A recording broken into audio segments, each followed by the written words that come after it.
Hi friends, ఈరోజు మా ఇంట్లో చిక్కుడుకాయ కర్రీ.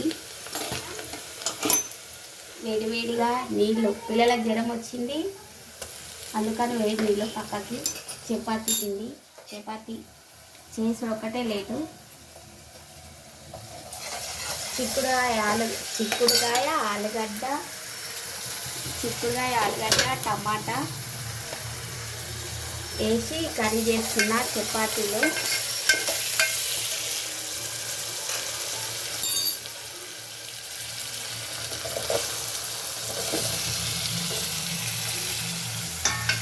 ఫ్రై ఇది వాటర్ ఏం వేస్తలే, కర్రీ ఫ్రై చేస్తున్నా.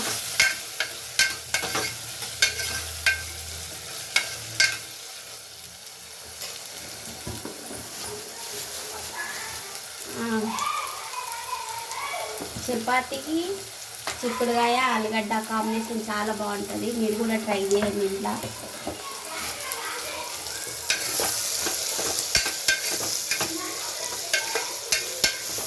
ఇది మా పిల్లలకు చాలా ఇష్టం ఈ కర్రీ. వీడియో తీసినట్టు